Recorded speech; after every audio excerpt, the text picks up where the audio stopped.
এই মানুষটি কোনো কারণে 1 বছর ধরে ঘুমোতে পারে না, যার ফলে তার মধ্যে সৃষ্টি হয় এমন এক সমস্যা যেটা তাকে সবসময় তাড়া করে বেড়ায়। এখন কি সেই কাহিনী সেটা জানাতে হাজির হলাম মিস্ট্রি থ্রিলার মুভি দ্য মেকানিস্টের এক্সপ্লেনেশন নিয়ে। তোমাদের কাজ হলো একটি লাইক করা আর কমেন্টস করে কোন মুভিটি নেক্সটে দেখতে চাও তা জানানো। তো চলো আর প্যাচাল না বাড়িয়ে শুরু করি আজকের মুভি এক্সপ্লেনেশন। মুভির শুরুতেই আমরা প্রধান চরিত্র ট্রেভারকে দেখতে পাই। সে তার রুমে থাকা একটা পাপোশ দিয়ে একজন ব্যক্তির মৃতদেহ মুড়িয়ে নিজের গাড়িতে করে একটা বিচের কাছে নিয়ে যায়। কিন্তু যখনই সে লাঠি দিয়ে পাপোশ সহ ডেড বডিটা সমুদ্রে ফেলতে যাবে, ভুলবশত পাপোশটি খুলে যায় এবং সেই মৃতদেহটি বেরিয়ে আসে। ঠিক তখনই একজন ব্যক্তি পিছন থেকে ট্রেভারকে একটি হলুদ রঙের টর্চ মেরে জিজ্ঞেস করে, হু আর ইউ? আর এখানেই আমাদের দৃশ্য পরিবর্তন হয়। এবার আমরা ট্রেভারকে তার রুমে দেখতে পাই, যে বেসিনের সামনে দাঁড়িয়ে তার হাত পা ভালোভাবে ধুচ্ছিল। ঠিক তখনই তার পিছনে থাকা টেবিলের উপরে আমরা সেই হলুদ টর্চটাকেও দেখতে পাই। এরপর ট্রেভার যখন বেসিনের উপরে লাগানো আয়নার দিকে তাকায়, তখন আয়নার প্রতিফলনে সে তার ফ্রিজের উপরে একটা নোট দেখতে পায়, আর এই নোটেও লেখা ছিল, হু আর ইউ? এখানে ট্রেভার আসলে কিছুই বুঝতে পারছিল না যে তার সাথে এগুলো কি হচ্ছে এবং কে তার সাথে এমনটা করছে। এখানে বলে রাখা ভালো যে ট্রেভারের ইনসোমনিয়া নামের একটা রোগ থাকার কারণে সে অনেকদিন ধরেই ঘুমাতে পারে না, আর এর প্রভাব ট্রেভারের শরীরে পড়ার কারণে তার শরীর এখন অনেক শুকিয়ে গেছে, যার কারণে সবকিছুর পাশাপাশি তার বেশ কিছু কথা মনেও থাকে না। এবার পরের দৃশ্যে আমরা ট্রেভারকে স্টিভি নামের একজন পতিতার সাথে রাত কাটাতে দেখতে পাই এবং তাদের দুজনের কাজকর্ম শেষ হলে ট্রেভার যখন ফ্রেশ হতে থাকে, তখন স্টিভি ট্রেভারকে জিজ্ঞেস করে, তুমি কি ঠিক আছো? জবাবে ট্রেভার, তোমার কি মনে হয় বললে স্টিভি বলে, তুমি যদি এভাবে আরো পাতলা হতে থাকো তাহলে তো একদিন তুমি অদৃশ্য হয়ে যাবে। এরপর স্টিভি ট্রেভারকে নাস্তা তৈরি করে দেওয়ার কথা বলে ট্রেভার তাকে ধন্যবাদ জানায় এবং কিছু টাকা দিয়ে সেখান থেকে চলে যায় একটা কারখানায়। মূলত এখানে সে একজন মেশিনিস্ট হিসেবে কাজ করে। কারখানায় আসলে ট্রেভার দেখতে পায় তাদের ম্যানেজার মিস্টার টাকা তার একজন সহকর্মী মিলারকে খুব ঝাড়ছে, কারণ সে মেশিন পরিষ্কার করার সময় প্রায় 7 মিনিট ধরে মেশিনটি বন্ধ করে রেখেছে। টাকার জানতো যে মেশিন চালু থাকা অবস্থায় মেশিন পরিষ্কার করা কতটা বিপজ্জনক হতে পারে, কিন্তু তবুও টাকার এই বলে ঝাড়তে থাকে যে মিলার এই 7 মিনিট নষ্ট না করলেও পারত। তখন ট্রেভার টাকারকে মনে করিয়ে দেয় যে এটা তাদের নীতির মধ্যে পড়ে, যখন মেশিন পরিষ্কার বা সার্ভিসিং করা হবে তখন অবশ্যই মেশিন বন্ধ করে রাখতে হবে। তখন টাকারের কাছে জবাব দেওয়ার মতন আর কিছু না থাকায় সে ট্রেভারের উপরেও ক্ষিপ্ত হয়ে যায়। তোমাকে অসংখ্য ধন্যবাদ আমার ব্ল্যাক লিস্টে আসার জন্য। এবার কাজ শেষে ট্রেভার যখন ড্রেসিং রুমে তার কাপড় চেঞ্জ করতে থাকে, তখন ট্রেভারের একজন সহপাঠী জোন্স তাস খেলার জন্য ডাকলে ট্রেভার প্রতিবারের মতোই জোন্সকে এই বলে মানা করে দেয় যে সে এই খেলাটা বোঝে না। তখন জোন্স ট্রেভারকে বলতে থাকে যে সে দিন দিন এমন হয়ে যাচ্ছে কেন, কারণ আগে তো সে এমন ছিল না। কিন্তু এর জবাব ট্রেভারের কাছে ছিল না এবং সে ড্রাইভ করে চলে যায় এয়ারপোর্টের কাছাকাছি একটা ক্যাফেতে, যেখানে সে যেত মারিয়া নামের এক সুন্দরী ওয়েটারের সাথে দেখা করতে। এখানেও মারিয়া স্টিভির মতন ট্রেভারকে প্রশ্ন করে, তুমি কি সত্যি ঠিক আছো? জবাবে ট্রেভার, তোমার কি মনে হয় বললে মারিয়া বলে, আর একটু শুকালে তো তুমি পুরোই অদৃশ্য হয়ে যাবে। এরপর মারিয়া ট্রেভারকে কফির সাথে এক পিস কেক দেয় যাতে সে তার স্বাস্থ্যটা একটু বাড়াতে পারে, কিন্তু ট্রেভার সেই কেকটাকে না ছুঁয়েই শুধুমাত্র কফি খেয়ে মারিয়াকে একটা ভালো টিপস দিয়ে সেখান থেকে চলে যায়। বাসায় এসে ট্রেভার বই পড়ে এবং টিভি দেখে একটু ঘুমানোর চেষ্টা করে। তার আজকে চোখটা প্রায় লেগে এসেছিল, কিন্তু তখনই ট্রেভারের হাত থেকে বইটা পড়ে যাওয়া মাত্রই তার ঘুম ভেঙে যায়। তখন সে ওয়াশরুমের দিকে গিয়ে তার ওজন মাপে এবং প্রতিদিনের ওজন নোট আকারে দেওয়ালে টানিয়ে রাখে। সেখানে নোট দেখে আমরা বুঝতে পারি যে ট্রেভারের ওজন প্রতিনিয়তই কমছে। এরপর ট্রেভার ব্লিচিং পাউডার এবং টুথব্রাশ দিয়ে বাথরুমের ফ্লোর পরিষ্কার করতে থাকে এবং এক সময় ব্লিচিং পাউডার শেষ হয়ে গেলে সে একটা নোটের মধ্যে ব্লিচিং পাউডার কিনতে হবে বলে লিখে রাখে। এবার পরের দিন ট্রেভার যখন কারখানায় কাজ করতে থাকে, তখন ট্রেভারের বস ট্রেভারকে তার রুমে ডাকে এবং ট্রেভারকে তার শরীরের কন্ডিশনের ব্যাপারে একটা ডাক্তারের কাছে পরামর্শ চাইতে বলে। তবে ট্রেভার জানায় যে আমি পুরোপুরি ঠিক আছি এবং আমার কোনো ডাক্তারের প্রয়োজন নেই। এছাড়াও কয়েকদিন ধরে আমার মনে জাস্ট কিছু ঘুরপাক খাচ্ছে, তাই আমি একটু অন্যমনস্ক হয়ে আছি। তখনই কারখানার ম্যানেজার টাকা ট্রেভারকে একটু উস্কানির জন্য বলে যে তুমি কি আবার কোনো ড্রাগস নিচ্ছ নাকি? তখন ট্রেভার একটু বিরক্ত হয়ে বলে না, তবে তার বস জানায় যে তবুও তুমি আমাকে একটা ইউরিনের স্যাম্পল দিয়ে যাবে যাতে আমি ম্যানেজমেন্ট টিমকে এটা নিশ্চিত করতে পারি যে তোমার শরীরে খারাপ কিছু নেই। এরপর ট্রেভার স্মোকিং এর জন্য যখন পার্কিং লটে আসে, তখন তার কাছে গ্যাস লাইট না থাকার কারণে সে চলে যায় পার্কিং লটে পার্ক করা তার গাড়ির ভিতরে, কিন্তু সেখানেও সে কোনো গ্যাস লাইট খুঁজে পায় না। এরপর ট্রেভার হতাশ হয়ে গাড়ির সিটের মধ্যে হেলান দিলে তার প্রায় ঘুমই চলে আসছিল। তবে ঠিক সেই সময় তার পাশে পার্ক করা একটা লাল গাড়ির ভিতর থেকে একজন লোকের শব্দে ট্রেভারের ঘুম ভেঙে যায়। দেয়। সেই লোকটা ট্রেভারের সাথে পরিচিত হয়, যার নাম ইভান। ইভান ট্রেভারকে আরো বলে যে সে এই কারখানাতেই কাজ করে, কিন্তু অন্য ডিপার্টমেন্টে। এরপর সে ট্রেভারের সাথে আজকের আবহাওয়া এবং টাকার ব্যাপারে টুকটাক কথা বলে সেখান থেকে চলে যায়। সেই রাতে ট্রেভার যখন স্টিভি নামের সেই মেয়েটার সাথে রাত কাটাচ্ছিল, তখন স্টিভির কাছে তার এক্সের ফোন আসলে সে ফোনটা পিক করে। তখন সে তার এক্সকে জানিয়ে দেয় কিছুক্ষণ পর ফোন দেওয়ার জন্য, কারণ সে এখন একটু ব্যস্ত আছে। পরের দিন তার সেই সহকর্মী মিলার একটা মেশিন ঠিক করার কাজে ট্রেভারের কাছে আসে। তবে ঠিক তখনই ট্রেভারের নজর পড়ে ইভান নামের সেই লোকটার উপর, যার সাথে গতকাল তার দেখা হয়েছিল। ইভান ট্রেভারের দিকে তাকিয়ে অদ্ভুত ধরনের কিছু ইশারা করলে ট্রেভার এবার একটু অন্যমনস্ক হয়ে যায়, যার ফলে মিলার যেই মেশিনটাতে কাজ করছিল সেটা সুইচে চাপ লেগে গিয়ে চালু হয়ে যায়, যার ফলে মিলারের হাত এবার সেই মেশিনের মধ্যে ফেসে যায়। এটা দেখে ট্রেভার বারবার সেই মেশিনটা বন্ধ করার চেষ্টা করে এবং ট্রেভারের বাকি সহকর্মীরা মিলারের হাত সেখান থেকে ছোটাবার অনেক চেষ্টা করতে থাকে, কিন্তু মিলারের ভাগ্যটা এতটাই খারাপ ছিল যে তার হাত মেশিনে কাঁচাই পড়ে। তাদের এই হই হুল্লা দেখে কারখানার ম্যানেজার সেখানে এসে ট্রেভারকে বারবার জিজ্ঞেস করতে থাকে যে কি হয়েছে, কিন্তু ম্যানেজারের কথা ট্রেভারের কান পর্যন্ত পৌঁছায় না এবং সে আশেপাশে তাকিয়ে ইভানকে খুঁজতে থাকলেও কোথাও সে ইভানকে দেখতে পায় না। দেখে মনে হচ্ছিল যে ইভান যেন হাওয়ার মধ্যেই মিশে গেছে। এরপর আমরা ট্রেভারকে আবারও তার বাসায় দেখতে পাই। এবার সে বেসিনে হাত মুখ ধোয়ার সময় আয়নার মাধ্যমে তার দিকে তাকায়, আর তার নিচের দিকে তাকিয়ে সে বমি করে ফেলে। তার মনে হতে থাকে যে সে মিলারের সাথে এটা কি করে ফেলেছে। এরপর ট্রেভার যখন টেবিলে বসে নাস্তা করতে থাকে, তখন সে টেবিলের উপরে একটা লেটার দেখতে পায়, যেখানে তাকে নোটিশ পাঠানো হয়েছে বিদ্যুৎ বিল পরিশোধ করার জন্য, না হলে তার লাইনটা কেটে দেওয়া হবে। যেহেতু ট্রেভারের কিছু মনে থাকে না, তাই সে একটা নোটে বিদ্যুৎ বিল পরিশোধ করতে হবে বলে ফ্রিজের গায়ে লাগিয়ে রাখতে গেলে সেখানে অলরেডি একটা নোট ঝুলে থাকতে দেখে এবং ট্রেভার কিছুই বুঝতে পারছিল না যে কে এই রহস্যজনক নোটটা লাগিয়ে রেখেছে। তাই সে তার বাড়ি ভাড়া নিয়ে চলে যায় মালিকের বাসায় এবং তাকে ভাড়াটা দিয়ে প্রশ্ন করে, আপনি কি আমার ঘরে কাউকে ঢুকতে দেখেছেন? এর জবাবে বাড়ির মালিক বলে সে এমন কাউকেই দেখেনি। পরের দিন ট্রেভারকে তার বসের অফিসে ডাকা হয় এবং অ্যাক্সিডেন্টের ব্যাপারে জিজ্ঞেস করলে সে সম্পূর্ণ দোষ নিজের বলে স্বীকার করে নেয়। এখানে ট্রেভার আরো বলে যে সম্পূর্ণ দোষটি আমার এবং আমি সেই সময় যথেষ্ট মনোযোগী ছিলাম না। এর কারণ হচ্ছে ইভান নামের একটা লোক আমাকে অন্যমনস্ক করে ফেলেছিল, কিন্তু সবাই তখন বলে এই অফিসে ইভান নামের কেউই থাকে না।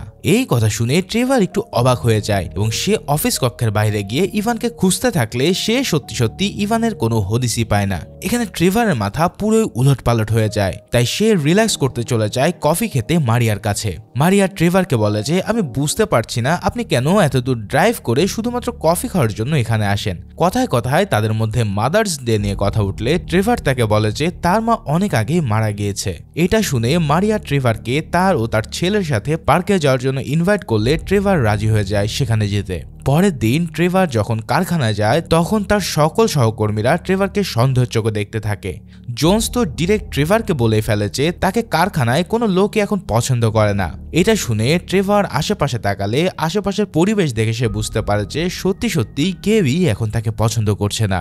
তখন সে মনের দুঃখে কারখানা থেকে বের হলে সেখানে সে ইভানকে তার লাল গাড়িতে কোথাও যেতে দেখে।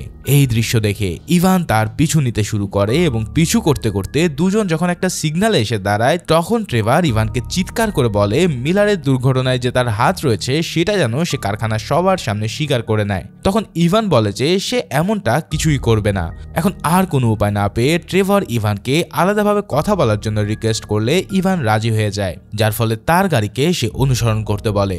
এবার তারা দুজনেই একটা বারে গিয়ে বসে এবং ড্রিঙ্কস করতে করতে ইভান ট্রেভারের সাথে হাসি তামাশা করতে থাকলে ট্রেভার ইভানকে বলে এই ফালতু কথাগুলো বাদ দাও, কারণ আরেকটু হলে তো মিলার মারাও যেতে পারতো। তখন ইভান বলে যে এটা আমার দেখার বিষয় নাই, কারণ ভুলটা তোমারই ছিল। এরপর ইভান ওয়াশরুমে গেলে ট্রেভার দ্রুত টেবিলের উপরে রাখা ইভানের মানি ব্যাগটা চেক করতে থাকে, কেন সে ভাবতে থাকে যে এখান থেকে কোনো ক্লু পাওয়া যায় কিনা। তখন সে একটা ছবি দেখতে পায় যেখানে ইভান এবং তার কারখানার একজন কর্মী রেনেলসের সাথে কোথাও ফিশিং এ গিয়েছিল। তখন সে বুঝতে পারে যে কেউ তাকে কোনো একটা ষড়যন্ত্রে ফাঁসানোর চেষ্টা করছে। তাই সে বাসায় ফিরে আসার আগে সেই ছবিটা তার পকেটে নিয়ে আসে প্রমাণ হিসেবে। বাসায় গিয়ে ট্রেভার তার সেই সহকর্মী রেনল্ডসকে ফোন দিয়ে বলে যে আমি জেনে গেছি তোমরা আমার বিরুদ্ধে কোনো ষড়যন্ত্র তৈরি করার চেষ্টা করছো এবং আমার কাছে এটার প্রমাণও আছে। তবে এখানে রেনল্ডস তাকে কিছুই বলে না এবং সে ট্রেভারকে তোমার মাথা খারাপ হয়ে গেছে বলে ফোনটা কেচে দেয়। এরপর ট্রেভার যখন ফ্রিজের কাছে এসে সেই রহস্যজনক নোটটির দিকে তাকায় তখন সে সেখানে 6টি শূন্য স্থান দেখতে পায়, যেখানে শেষের দুটো লেখা ছিল E&R। এই সব দেখে ট্রেভার অনেক ভয় পেয়ে যায় এবং নোটটি সে ডাস্টবিনে ফেলে দেয়। এরপর সে যায় স্টিভির কাছে এবং তার সাথে ঘটে যাওয়া সেই অ্যাক্সিডেন্টের ব্যাপারে সব খুলে বলে। এখানে ট্রেভার আরো বলে যে কিভাবে তার সহকর্মীরা এখন তাকে আর মোটেও পছন্দ করে না। সে আরো বলে, কিন্তু আমি তাদের এই ষড়যন্ত্রের কারণ আসলে বুঝতে পারছি না। তখন ট্রেভার সেই শূন্য স্থানে থাকা অক্ষরগুলোকে টাকার মনে করতে থাকে এবং সে এবার টাকারের উপরে সন্দেহ করা শুরু করে। তখন স্টিভি বলে, ওরা যদি সত্যিই তোমার কারখানা থেকে বের করে দিতে চাইতো তাহলে তো তোমার সাথে ষড়যন্ত্র নয়, বরং ছাঁটাই করে দিলেই পারতো। এবার পরের দৃশ্যে আমরা ট্রেভারকে মারিয়া এবং তার ছেলে নিকোলাসের সাথে দেখতে পাই, যারা মূলত মাদার্স ডে উপলক্ষে একটা পার্কে ঘুরতে এসেছিল। ট্রেভার, মারিয়া এবং নিকোলাস একটি ছবি তুলতে গেলে ট্রেভারের মনে হয় যে তার সাথে এমন ঘটনা আগেও ঘটেছে। এখানে ট্রেভার একটু ঘাবড়ে গেলে মারিয়া ট্রেভারকে জিজ্ঞেস করে যে সে ঠিক আছে কিনা। তখন ট্রেভার একটু হেসে বলে ছোটবেলার পর থেকে আজই সে প্রথম পার্কে ঘুরতে এসেছে, যার কারণে তার পুরাতন স্মৃতি মনে পড়ে গেছে। তখনই মারিয়ার কাছে তার প্রাক্তন স্বামীর কল আসলে ট্রেভার মারিয়াকে আলাদাভাবে কথা বলার সুযোগ করে দিয়ে নিকোলাসকে নিয়ে পার্কের আশেপাশে ঘুরতে থাকে। তারা দুজনে কথা বলতে বলতে চলে যায় একটা ভৌতিক রাইডে এবং নিকোলাস সেই রাইডে চড়ার বায়না করতে থাকলে ট্রেভার নিকোলাসকে নিয়ে চলে যায় রাইড উপভোগ করতে। রাইডটি চড়ার প্রথম দিকে নিকোলাস আর ট্রেভারের খুব ভালো লাগলেও শেষের দিকে নিকোলাসের খিঁচুনি উঠে যায়, যার কারণে ট্রেভার অনেক ভয় পেয়ে যায় এবং নিকোলাসকে বাইরে নিয়ে মারিয়াকে বারবার ডাকতে থাকে। ট্রেভার অ্যাম্বুলেন্স ডাকতে চাইলে মারিয়া সেখানে চলে আসে এবং ট্রেভারকে বলে এর কোনো প্রয়োজন হবে না, কারণ নিকোলাসের অ্যাপিলেপটিক বা খিঁচুনির সমস্যা রয়েছে এবং সে কিছুক্ষণের মধ্যেই ঠিক হয়ে যাবে। এরপর ট্রেভার তার গাড়িতে করে মারিয়া ও নিকোলাসকে তার বাড়িতে পৌঁছে দিলে মারিয়া নিকোলাসকে তার বাড়িতে কফি খাওয়ার জন্য আমন্ত্রণ জানায়। মারিয়ার বাড়িতে বেশ কিছু জিনিস দেখে ট্রেভারের অনেক পরিচিত মনে হয় এবং তার মনে হতে থাকে যে সে আগেও এই জিনিসগুলো কোথাও দেখেছে। নিকোলাসকে ঘুম পাড়িয়ে মারিয়া ট্রেভারের জন্য একটা ওয়াইন নিয়ে আসে এবং দুজনেই গল্প করতে থাকে। তখন মারিয়া ট্রেভারকে জিজ্ঞেস করে সে কেন প্রতিবার তাকে এত বেশি পরিমাণে টিপস দিয়ে যায়। জবে ট্রেভার বলে, তুমি যে আমাকে অনেক এন্টারটেইন করো, এর মূল্য হিসেবে আমি তোমাকে এত টিপস দেই। এরপর ট্রেভার আরো ওয়াইন আনার জন্য কিচেনে গেলে সেখানে ফ্রিজের গায়ে টানানো নিকোলাসের তৈরি মাদার্স ডে উপলক্ষে একটা কার্ড দেখতে পায়। কার্ডটা উল্টে তার কিছু মনে পড়ে যায় এবং সে বাসায় এসে ডাস্টবিনের ভিতরে ফেলে দেওয়া সেই নোটটি আবারও খুঁজে বের করে। এবার যেই শূন্যস্থান সে ভেবেছিল যে টাকারের নাম হতে পারে সেখানে সে মাদার লেখে। এরপর ট্রেভার তার ছোটবেলার একটা অ্যালবাম বের করলে তার মায়ের সাথে তোলা একটা ছবি দেখে সে অনেক অবাক হয়ে যায়, কারণ সেই ছবিটা ঠিক তেমনটাই ছিল যেমনটা সে মারিয়া এবং নিকোলাসকে আজ তুলে দিয়েছিল। পরের দিন ট্রেভার যখন কারখানায় আসে তখন টাকার ট্রেভারকে যে মেশিনে সাধারণত কাজ করত সেই মেশিনে কাজ করতে না দিয়ে তাকে অন্য একটা মেশিনে কাজ দেয়। সেই সময় সে কারখানায় মিলারকে দেখতে পায় যে শেষবারের মতন সবার সাথে দেখা করতে এসেছে। তখন ট্রেভার মিলারের কাছে এসে ক্ষমা চাইলে মিলারও তাকে মাফ করে দেয় এবং বলে এটা শুধুমাত্র একটা অ্যাক্সিডেন্ট ছিল। এবার মিলারের সাথে কথা শেষ হয়ে ট্রেভার যখন তার নতুন মেশিনটা ঠিক করতে থাকে ঠিক তখনই হঠাৎ মেশিনটা চালু হয়ে যায়, যার ফলে ট্রেভারের হাতটা সেই চলন্ত মেশিনের মধ্যে আটকা পড়ে। সবাই তখন এসে ট্রেভারকে কোনো মতে সেখান থেকে বাঁচিয়ে নেয়। তবে ট্রেভার উল্টো সবাইকে বকাঝকা করে বলে যে তাদের মধ্যে কেউ একজনই হয়তো এই মেশিনটা চালু করে তাকে হত্যা করার চেষ্টা করছে। তখন রেনল্ডস ট্রেভারকে বলে তুমি আবারও সবকিছু হ্যালুসিনেট করছো। তখন ট্রেভার উল্টো রেনল্ডসের উপরে খেপে গিয়ে বলে যে তুমি এই ষড়যন্ত্রের মধ্যে জড়িত, এর প্রমাণ আমার কাছে রয়েছে।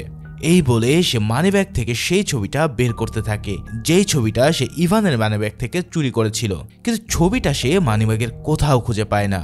এরপর টাকার সেখানকার ঝামেলা মিটমাট করতে আসলে ট্রেভার উল্টোই টাকারের উপরে চড়াও হয়। এর ফলে টাকার প্রচন্ড রেগে যায় এবং সে ট্রেভারকে কারখানা থেকে ছাঁটাই করে দেয়। এরপর বাসায় আসলে ট্রেভার দেখতে পায় যে তার বাসায় কারেন্ট নেই, কারণ সে তো বিদ্যুৎ বিলই পরিশোধ করতে ভুলে গেছে। তাই সে ওই হলুদ টর্চটা দিয়ে সারা বাড়িতে ইভানের থেকে চুরি করা সেই ছবিটা খুঁজতে থাকে, কিন্তু কোথাও সে সেই ছবিটা খুঁজে পায় না। তখনই আমরা দেখতে পাই যে তার ফ্রিজটা রক্তে ভেসে পড়ছে, কিন্তু এই জিনিসটা ট্রেভার প্রথমে খেয়াল করে না। এরপর ট্রেভার স্টিভির বাসায় গেলে সে দেখতে পায় যে স্টিভির চোখে কেউ আঘাত করার কারণে তার চোখের নিচে পুরো কালো হয়ে গেছে। তখন স্টিভি ট্রেভারকে বলে তুমি যদি আমাকে বিয়ে করে নিতে তাহলে আমি আর এই নোংরা কাজ কখনোই করতাম না। যেহেতু ট্রেভারও স্টিভিকে অনেক পছন্দ করত তাই সেও রাজি হয়ে যায় স্টিভিকে বিয়ে করতে। এবার ঘরে এসে ট্রেভার বাতি জ্বালিয়ে কাজ করতে থাকলে সে একটা অদ্ভুত আওয়াজ শুনতে পায় এবং আওয়াজটি চেক করতে গেলে দেখতে পায় যে তার দরজাটি কেউ খোলার চেষ্টা করছে। এই দৃশ্য দেখে সে প্রচন্ড ভয় পেয়ে যায় এবং একটা কাচের বোতল হাতে রাখে যাতে সে নিজেকে রক্ষা করতে পারে। কিন্তু সেই দরজা দিয়ে আমরা ট্রেভারের বাড়িওয়ালাকে আসতে দেখি, যে মূলত এখানে এসেছে কারণ তার মনে হয়েছে ট্রেভারের অ্যাপার্টমেন্ট থেকে কোনো বাজে স্মেল আসছে। কিন্তু ট্রেভার তাকে ভুলভাল বুঝিয়ে কিছু না দেখে সেখান থেকে পাঠিয়ে দেয়। এরপর সে কিচেনের দিকে তাকালে দেখতে পায় যে ফ্রিজ থেকে এক প্রকার রক্ত বের হচ্ছে এবং সেই ফ্রিজের দরজাতেই নোটটি আবারও লাগানো অবস্থায় সে দেখতে পায়। সেই নোটটাতে থাকা 4টি শূন্য স্থানের মধ্যে 2টি ঘরে সে আই এবং এল শব্দটি দেখতে পেলে আন্দাজ করে নেয় যে এখানে মিলারের নামটাই হয়তো হতে পারে।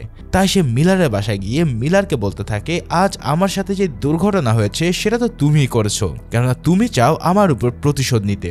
নিশ্চয়ই তুমি টাকারের সাথে প্ল্যান করে আমাকে দুর্ঘটনার শিকার করেছো। এখন মিলার এখানে ট্রেভারের কথায় কোনো গুরুত্ব না দিলে ট্রেভার যখন বারবার একই কথা বলতে থাকে তখন মিলার রেগে গিয়ে ট্রেভারকে বাড়ি মেরে তাকে তাড়িয়ে দেয়। এরপর ট্রেভার মিলারের বাড়ির সামনে ইভানকে দাঁড়িয়ে থাকতে দেখলে সে বুঝে যায় যে ইভান এবং মিলার মিলে তাকে মারার চেষ্টা করছে। তাই সে তার গাড়ি নিয়ে ইভানের গাড়িকে পিছু করতে থাকে, কিন্তু রেড সিগন্যাল পড়ায় সে আর ইভানের গাড়ি খুঁজেই পায় না।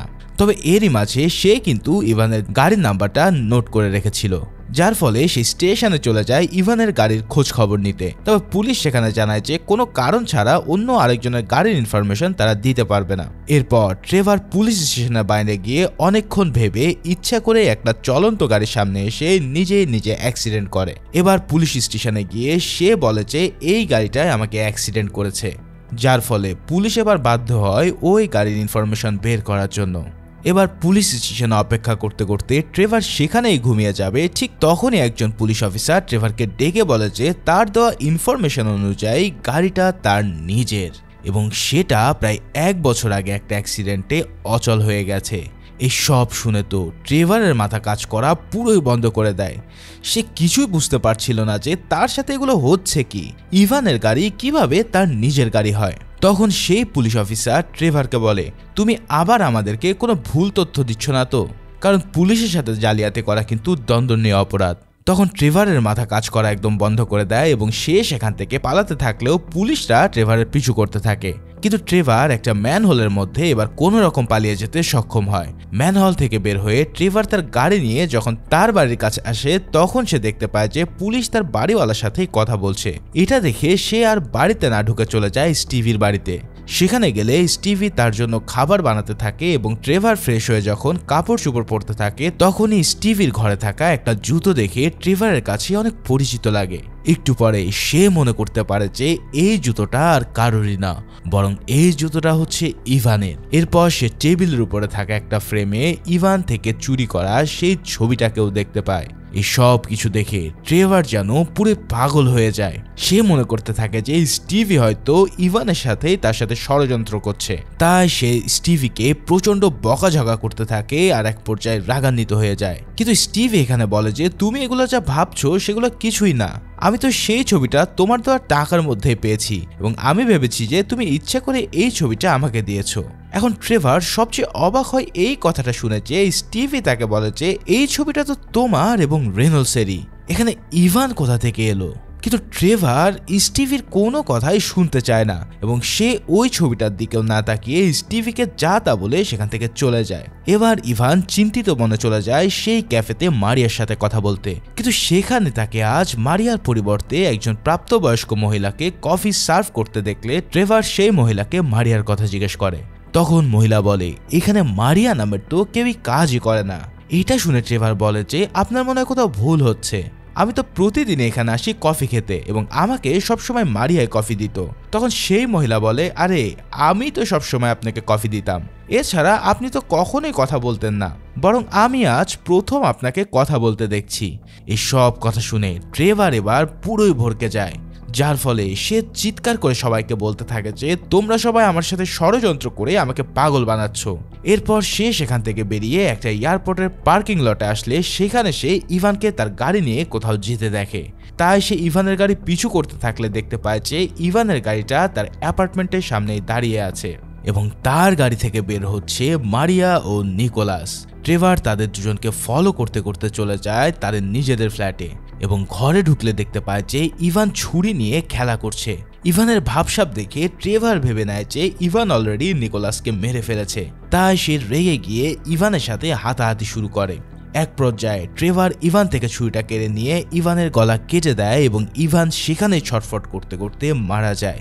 তবে এবার ট্রেভার তার পুরো ঘর খুঁজেও যখন নিকোলাসকে পায় না, তখন সে তার ফ্রিজের কাছে আসে এবং ফ্রিজ খুলে দেখতে পায় যে সেখানে পুরো পচা মাছ মাংসে ভরা। আসলে ফ্রিজে ওই রক্তগুলো ছিল এই মাছ মাংস থেকে বের হওয়া। এবার সেখানে একটা মাছ এমন ছিল যেটা সেই ছবিতে রেনল্ডসের ধরা মাছের মতো দেখাচ্ছিল। তখন তার সামনে সব কিছু মনে পড়ে যায়। আসলে স্টিভি যে তাকে বলেছিল যে ছবিতে রেনল্ডসের সাথে ইভান নয়, বরং সেই রয়েছে, এই কথাটা সম্পূর্ণই সত্য। সেই ছবিতে আসলে ট্রেভার নিজেই ছিল। এরপরেই আমাদেরকে মুভির শুরুর দৃশ্য দেখানো হয়, যেখানে ট্রেভার যখন পাপোশটি লাঠি মেরে ফেলে দেয়, তখন পাপোশটি খুলে গেলে দেখা যায় যে পাপোশের ভিতরে আসলে কিছুই ছিল না। আর ট্রেভারের দিকে যেই ব্যক্তিটা টর্চ মেরেছিল সেটা ছিল ইভান। এরপর সে যখন বাসায় ফিরে এসে হু আর ইউ নোটটা দেখে, তখন তার পিছনে দাঁড়িয়ে ইভান হাসতে থাকে এবং ট্রেভারের মনে পড়ে 1 বছর আগে ঘটে যাওয়া একটা অ্যাক্সিডেন্টের ব্যাপারে। 1 বছর আগে ট্রেভার যখন তার লাল গাড়িটা চালাচ্ছিল, তখন সে কিছুক্ষণের জন্য একটু বেখেয়ালি হয়ে গাড়িতে থাকা লাইটার দিয়ে সিগারেট জ্বালানোর চেষ্টা করে। ঠিক সেই সময়ই একটা ছোট্ট ছেলে তার গাড়ির সামনে চলে আসে, যে আর কেউই নয় বরং নিকোলাস ছিল। তখন নিকোলাসের মা মারিয়া রাস্তার পাশ থেকে দৌড়ে তার মৃতপ্রায় ছেলের দিকে আসতে থাকে। ট্রেভার সেখানে এক মুহূর্ত না দাঁড়িয়ে গাড়ি নিয়ে সেখান থেকে পালিয়ে যায়। আসলে ট্রেভার ইভান, মারিয়া এবং নিকোলাসকে নিয়ে যা ভাবতো তার সবকিছুই তার কল্পনা ছিল। তার এই ইনসোমনিয়া রোগটিও সেই অপরাধবোধ থেকেই তৈরি হয়েছিল।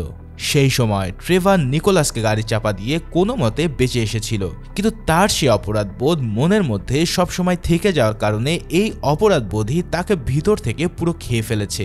এখানে ট্রেভার ফাইনালি সেই শূন্যস্থানটা পূরণ করে ফেলে, যার অ্যান্সার ছিল কিলার। পরের দিন ট্রেভারের সাথে তার বাড়িওয়ালা দেখা করতে এসেছে, কারণ সে এই বাড়িটা ছেড়ে দিচ্ছে।